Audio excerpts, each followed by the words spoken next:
xilli muddooyinka ugu dambeeyay khilaaf ragaadiyay horu socodka dhismaha maamul mid ah oo ay ku midaysan yihiin bulshaweynta Galmudug in laga yeegleelo deegaanadan ayaa maanta markii ugu horeysay in muddo khilaafkii soo jiray waxa soo afjaray wasaaradda arrimaha gudaha dawladda federaalka ee Soomaaliya iyo maamulka Ahlus Sunnah wal Jamaaca. wasiirka arrimaha gudaha dawladda federaalka ee Soomaaliya ayaa warqad xafiiskiisa laga shaaciyay ku sheegay in ay heshiiska ku gaareen iyaga iyo dhanka Ahlus Sunnah in 20 xildhibaan laga siiyo 89 mudane ee baarlamaanka labaad maamulka Galmudug ka mid noqonaya. Taalamid ayaa waxa warqad isna soo saaray madaxa xukuumadda dawlad goboleedka Soomaaliyeed ee Galmudug Sheekh Maxamed Shaakir Cali Xasan horjoogna uu ahaa Ahlus Sunnah wal Jamaaca. waxaan warqadan ka xafiiskiisa ka soo baxday iyana sidoo kale lagu cadeeyay in 20 xildhibaan ee warqada wasiirka iyadoo la tixraacayo heshiiskaas inay ku qanceen Ahlus Sunnah wal Jamaaca. waxaana guud ahaan madaxa xukuumadda uga mahad celiyay guud ahaan bulshada Soomaaliyeed intay u dul qaateen hawsha intii la fariyasuulinayay. wuxuuna sheegay waxa hadda ka dambeeyay bulshada Galmudug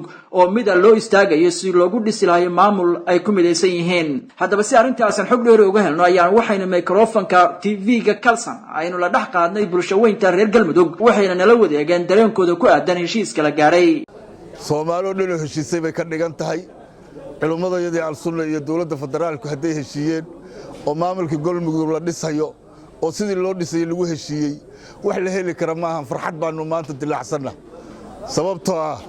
odayba hadda ka hor waxa la yiri jeel lagu xira wuxuu wax badan jeelkii ku jiraba maalin dambe la soo daayay oo markaas reerkiisii tagay habartiisii baa agseexdo wuxuu yiri wax dhanba tuubnaayo jinna xariga ugu jiray balal caawa jimicsado reer Galmudug horta caawa jimicsanayaan mar hadii la heshiiyay odayaashii daalay iyo dadkii daalay gabrana heshiiskan waan baan u soo dhaweynaynaa. waxaan u arkaa guul u soo hoyatay Sunnah wal Jamaaca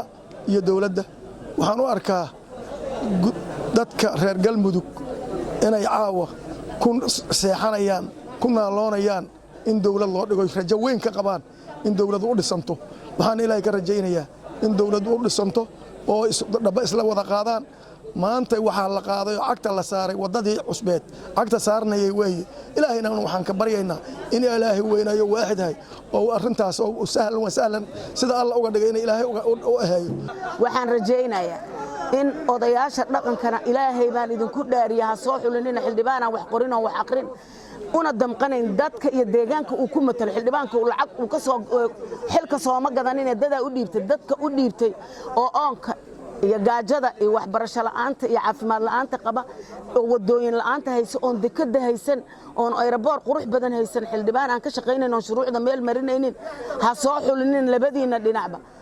xulistii xildhibaanada iyo dawladdii Galmudug oo dib loo dhisayay oo muddo cakirneed haddii ay culimadii Ahlus Sunnah wal Jamaaca u tanaasuleen shacabkoodii haddii dadaalkii dawladda federaalka uu guuleystay haddii Galmudug maanta hore u soconayso waxaan leenahay balyo intii ka shaqeeyay